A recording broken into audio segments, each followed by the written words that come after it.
I'm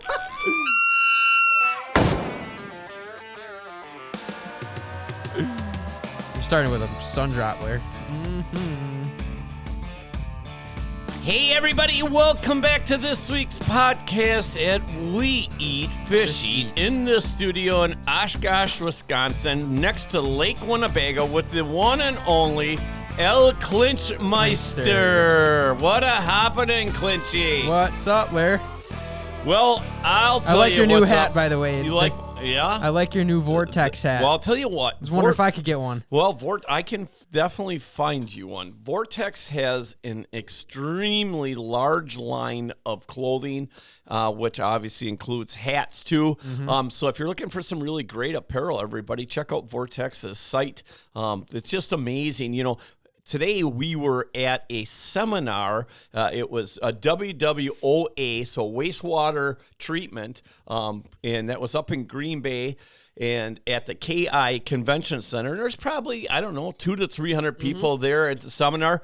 And it was interesting how I saw two people there wearing Vortex hats. Yep. So and we even gave away a rangefinder and binoculars. And binoculars, which is always kind of cool. You know, I love doing the seminars. I probably would do a lot more of them if we got more requests for them, but they are fun to do. It's fun to interact with the people.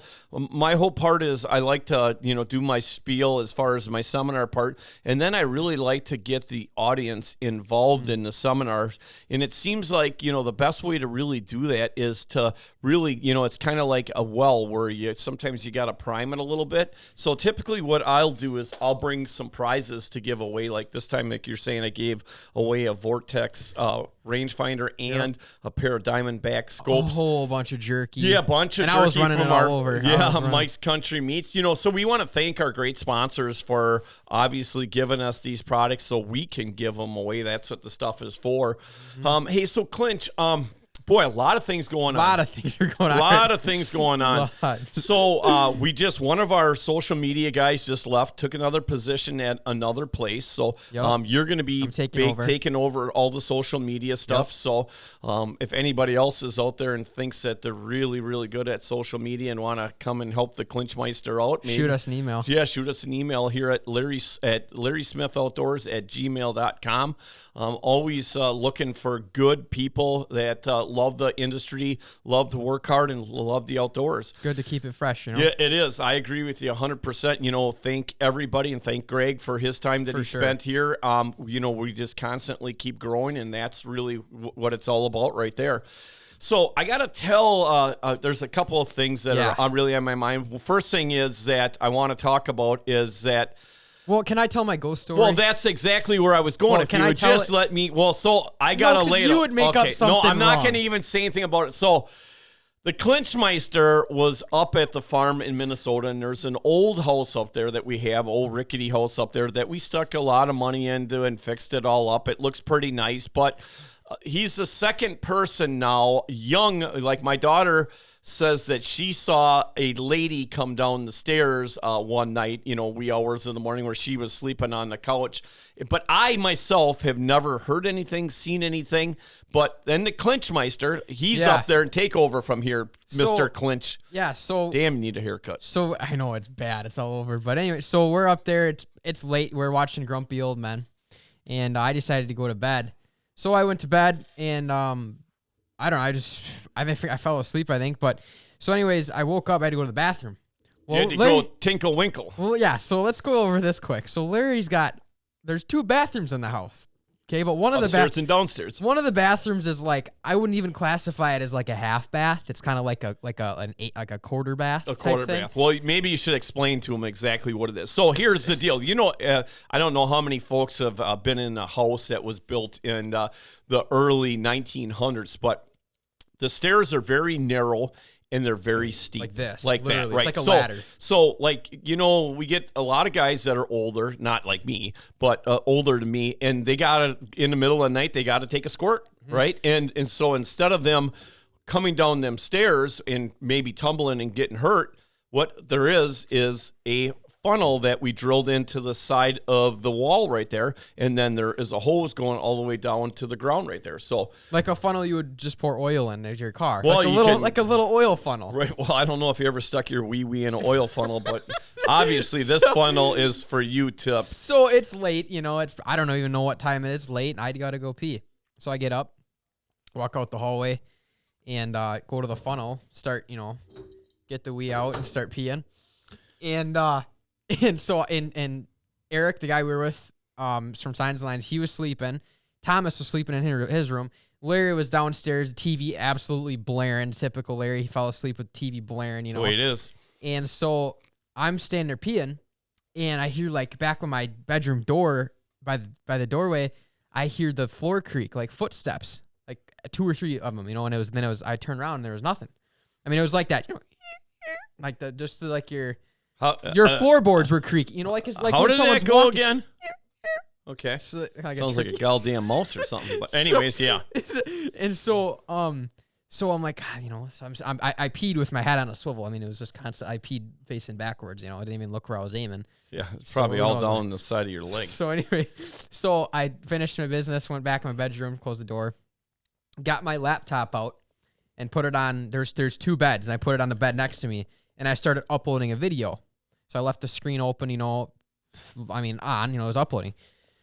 Fell asleep. So I wake up at 5. My alarm went off for 20 minutes, right, Larry? I heard it. I'm like, sometimes I struggle. Yeah, and I struggled that day. Like, I'm downstairs and this alarm is going off. It was 20 minutes. And I'm like, who's alarm? I knew it was either Thomas what's the or sound? What did my alarm sound like? Was it the Yeah, it was exactly like that. Okay, right? anyway, that was it. That was his so alarm. It was that alarm. It's called like a Rama Bay or whatever on iPhone. You know what I mean? Okay. It's that one. Anyways, move on from that. So I kick my legs over, do a little eye rub, typical morning thing. And I look, and my computer is gone. It's not on the bed. It's nowhere to be seen. In fact, the comforter on top of the bed, you set something down, it leaves an imprint, And there was no imprint at all. Nothing. It was just flat. Like no one ever touched it. I'm like, where is my computer? That reminds me of my old girlfriend, Mary Lou. No. You can't say that because they're not done with the story yet. Okay, yeah. So I'm like, where's my laptop? Where'd it go? And my mind all of a sudden, right when I pull up to the house, I had an eerie feeling, And then with the footsteps the night before, I'm like, my mind's like thinking, right?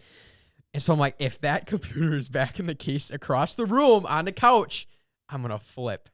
And I went over there, stuck my hand in there, and there was the laptop in the case. Back in the case across the room on the couch.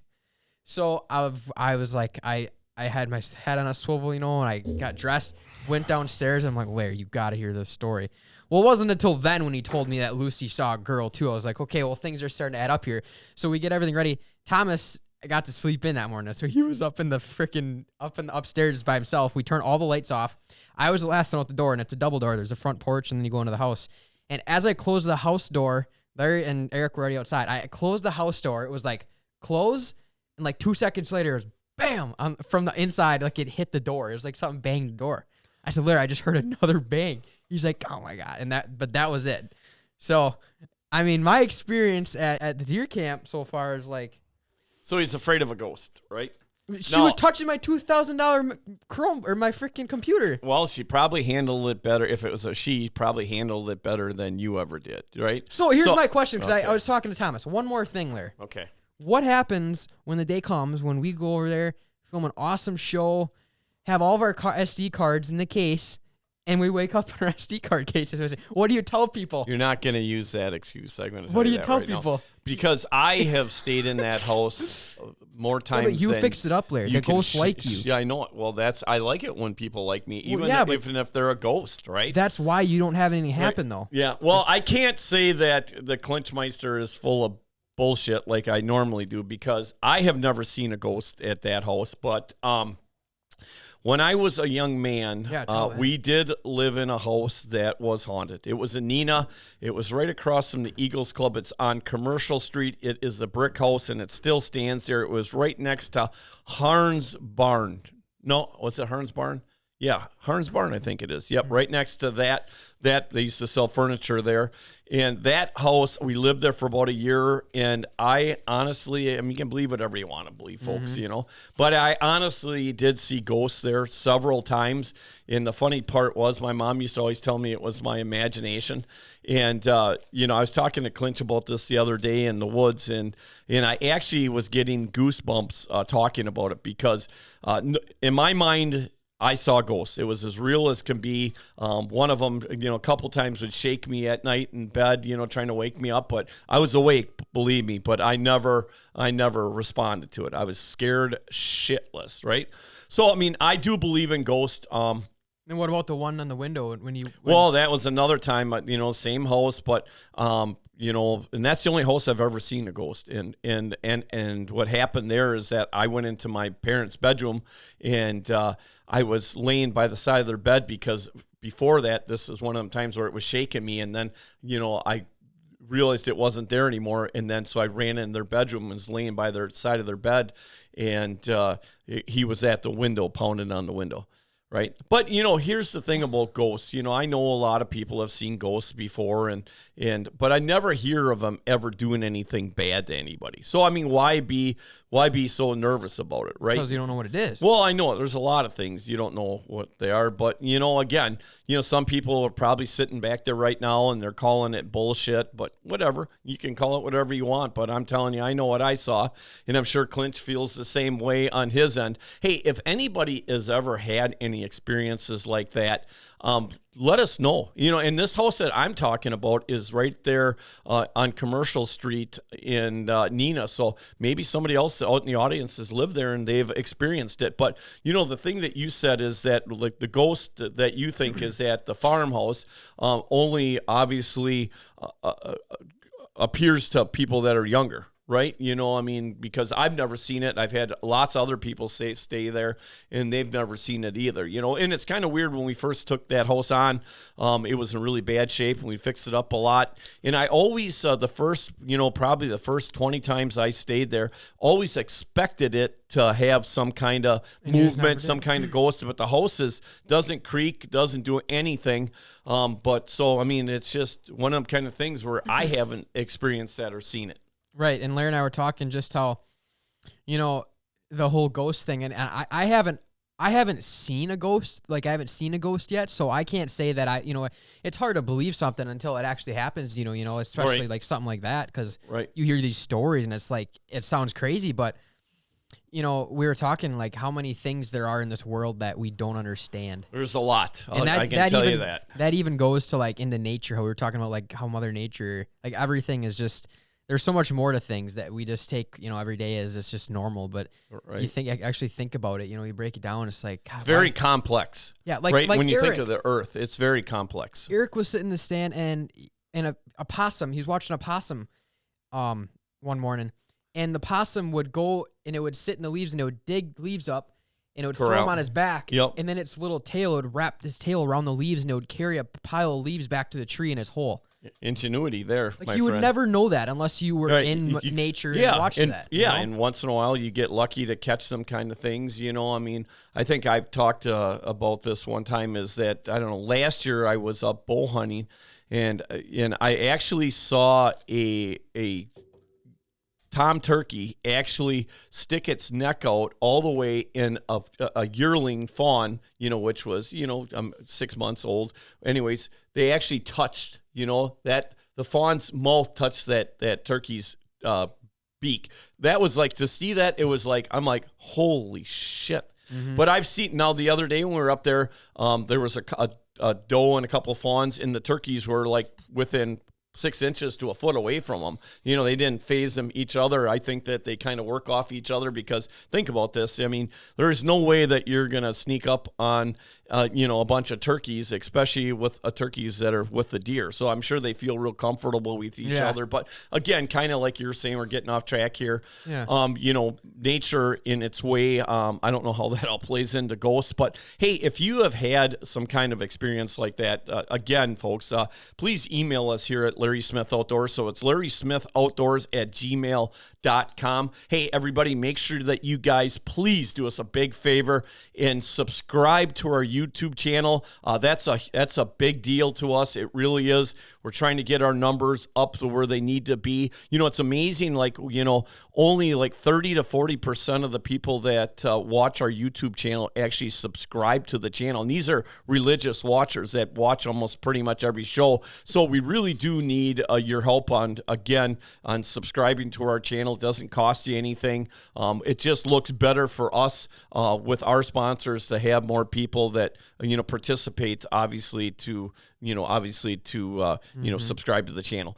Hey, so here's what I want to talk about today. So we have had, since this whole incident has happened, probably a dozen emails as far as people want us to talk about this big thing that is blowing up like I cannot get over how big it's gotten on these two gentlemen that cheated in this tournament by putting weights in the fish down in Lake Erie. Now, I personally don't agree with it at all. I mean, as far as, they did cheat. They were wrong 100%. But we're not going to sit here today and ridicule these two guys. I honestly don't think I know these guys. I mean, I might have met them somewhere along the trail because I meet a lot of people. So I'm not defending them on that part. But what I am saying, folks, is that this thing has gone way, way, way too far. It needs to be backed off of. And here, let me explain myself before you come down on my throat heavy on this. I feel sorry for the families of these two gentlemen that did this stuff. Because you think about this, I don't know if they have kids, but I would assume they do because they look like they're that age, and they probably have wives. So think of all the ridiculing that these kids are getting. Think of the ridiculing the spouses of these guys are getting. Think of the parents. I mean, the backlash isn't just on the two guys, and I'm not going to even mention their names because it's not worth it to me. But what I want to say to everybody out there is that, again, here, listen to what I'm saying. I don't agree with what they did one bit, not one bit. But boy, oh boy, I got to tell you something. I've done a lot of things in my life that have been pretty bad, right? And so for me to sit here and say these guys are absolutely horrible human beings and this and that, I'm not any better than what they are. I mean, obviously I didn't cheat in a tournament, not that I know of at least, but there's a lot of other things I've done in my life that I'm not too proud of. And I think people need to kind of sit back and look at that instead of just throwing rocks at these guys, and think about think about slow down a little bit and think about their own lives. These guys obviously are going to lose. They're going to probably get sued for the other tournaments that they won. These guys are going to be outcast in their community. They're going to lose all their sponsors, So, I mean, there's a lot of bad things that are just naturally going to happen to these guys. I don't think it's right for us as human beings, especially I don't think it's right for us as outdoors people. And here, that's the key word right there, outdoors people. Outdoors people should not be acting the way they're acting, right? Yeah. And I know people are like, well, they cheated in a tournament. They put weights in there. Oh, blah, blah. Well, you know what? How many guys and gals out there have cheated on their boyfriends, girlfriends, husbands, wives, I mean, what's worse, putting weights in a fish or cheating on your spouse, I mean, so I'm not going to sit here and ridicule these guys again. The best thing, really, the manly thing to do and the outdoorsy thing to do, guess what, folks? You know what it really is? I'm going to tell you right now. And I'll take some of this too, as much as you want to pour on it to me. Maybe we should pray for these guys, right? And their families, right? I think that would make more sense. And if you guys and gals would do me a big favor, is pray for me too, because I'm going through a lot of stuff myself. Nothing near as bad as these guys at this point. But, we all need to have somebody praying for us, and we all need to have a little bit of forgiveness, right? We got to start forgiving people, man. I mean, again, the natural course for these two gentlemen is going to take its ride, and it's going to be ugly for them. But I don't think that it's just. I'm blown away that every platform I look at, this is all I see on it. And it's negative. Freaking negative stuff, you guys. Come on. Get off it. Get back out fishing. You know what? Get over it. And not even the original video, but like everyone's doing it's like a trend now. Yeah. Everyone's taking like the whole Smalley up. Well, this is a 23-pound Smalley, and they'll put like a weight in it small. You know, it's like, come on, man. Come on. Yeah. Right. But my thing is like, what I'm just trying to think of like in their mindset, you know, like what I'm going to tell you. Like, do you want me to tell you? Did they think they you want me to tell were you? going to get away with it? What you want me to tell you exactly what I feel happened here? Yeah. I'll tell you 100% what happened here. I've said this many a times, is that everybody, all you guys and gals out there, you all have some type of addiction. I don't care what it is. Here's my addiction right here. Got a few more, but everybody's got an addiction. So I'm going to tell you a little story. So I don't know. I'm going to go back just summer. I'm just going to say, so 10 years ago, when the economy started falling apart, I said, I'm going to fish the first FLW tournament of the year, Lake Erie. And if I don't do well on this tournament, that's it, because I know the economy's coming apart. I have a family at home. I have a great guide business. I'm not going to spend all my time pre-fishing and fishing tournaments and jeopardize the things I have going here. So what happened here, and to really speed this whole thing up, I took second place in that tournament. I was 6 ounces off from first place. 6 ounces off. Honest to God truth, as we were going up there, you got your fish, they're in a bump tank, okay? And you're going up, you know, there's guys in front of you, guys behind you. I did not notice this. I'm not bullshitting, 100% accurate. I did not notice that one of my walleyes regurgitated a perch that was about that long. And so when I got up to the bump judge, he saw that and he took it out of there and he threw it right on the ground. If I would have seen that on the way up there, legally, rightfully, I had the right to stick that perch back down into that fish's mouth. That was over 6 ounces. I'm going to tell you that 100%. I mean, it was a 10, 12-inch perch. It was a big perch. It was, and he regurgitated. Well, here's where the story's going. If I would have won that tournament, took first place, right, that would have been $100,000. I would have probably ended up fishing another 2 years in fishing tournaments, you know? So what happened with that is I didn't win, and obviously I did stop fishing tournaments and went in a different direction, which was a great choice that I made. But here's the deal where I'm going with this thing. The deal is these guys probably at one time really won 1 or 2 tournaments, maybe even more, honestly. But it's an addiction because the adrenaline of winning these tournaments, the adrenaline of all the limelight, you know, being, you know, the winners, the money.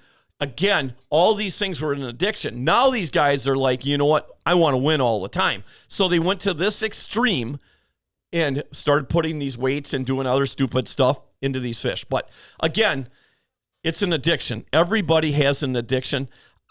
I'm just telling you, I don't know it all, but I just have a funny feeling on this one I am right? So we're not going to, again, you know, we had almost a dozen, you know, emails this week that people wanted us to talk about this thing, and we did talk about it, and I apologize because it probably didn't go in the direction that a lot of people wanted it to do. I am not going to sit here and ridicule these guys. No. These guys have had, oh my God, they have, I would not want to be them for nothing, you know? I mean, realistically, they're almost being treated like, I hate to say this, like almost like child molesters, right? I mean, that's how bad it is. I mean, they are maybe even worse. It's like death threat type stuff. Yeah, it's crazy. So do me a favor, everybody. I mean, you love the outdoors. We love people. People make mistakes. Back off of them, okay? Well, I think the whole fishing industry, because literally I think everyone has seen this by now, you know? And I think if you haven't seen it, you're living in a cave in Afghanistan. Exactly. And right? so I think even they have seen it. I think this might be, for the way that it's been publicly broadcasted of how they're humiliating. Oh, it's been on national television too. What I'm saying, that's crazy. How people are like treating them. I don't see why someone would like do this for a while now. Right. Like, so maybe I don't know. Just the whole cheating. Like, if I would. I don't know. They're just like the way this is being. I've never seen anything like this as far as this getting blown out of such proportion. You know, like I said, I mean, I'm not saying that they did the right thing because they didn't, folks. No, okay. God, no. They were wrong, 100% wrong. But you know what? It's time to lay off it. You're right. If you're better than they are, a better person, never has done anything wrong. You know what? I definitely would love to spend the day with you because, boy, I'll tell you, we all in life, especially once you get older, you go through a lot of experiences. We've all done some pretty stupid shit for sure, right? We've all done things that we regret and probably wouldn't do it again. It is what it is. We're done talking about it. Let's switch gears on to something a little bit more positive. So we did a squirrel hunt, and it was kind of a grind, but we got it done. Yep, the squirrel hunt, the weather was warm. There's a lot of foliage, a lot of leaves on the thing, but it was a lot of fun about that. There's no doubt about that. Caught the Clinchmiester. I actually taken a little 2 or 3 minute siesta there. Maybe because the ghost kept him up all night. He was a little tired. Boy, my boy's a little tired. The woods put me to sleep. Yeah, it is a good place and very relaxing place to sleep for sure on that. Right. I woke up from a vicious freaking on my side, and I was like, oh. I grabbed the camera, and he's like, it's right there, squirrel. I'm on him later. He was quick on his feet, especially for getting snapped out of a little nappy pool for sure. Yeah, from the time that I woke up from my dream to Larry shooting this squirrel was probably about 5 seconds. So yeah, that's pretty impressive. Pretty good, honestly. Yep. Hey, so anyways, this time of year, it always seems like you get into that lull where bow hunting it gets pretty tough. And, we spent 4 days this week up at north at deer camp and realistically didn't see squat for deer. Two of us sitting morning and in the evening, and literally I bet you we saw 3 or 4 deer. That was it. The funny part is that one evening we went out down the road, and it was before it closed, I would say, or right at closing, and there was 8 or 9 bucks in the neighbor's field and a bunch of does, and I'm like, why is there all them deer right there? And we haven't seen squat sitting in the woods, but it's just the way it goes, There were 4 spikes, identical spikes by the road. And they all had and a couple 5-inch spikes. A couple nice ones. Yeah, there was there was another nice one too in that first field right out of the driveway. So right, they were there. The deer were there. They just for some reason were across the road. So sometimes you wonder how that all goes. Hey, for me, I just love being out there and obviously spending time with people and trying to build the experiences.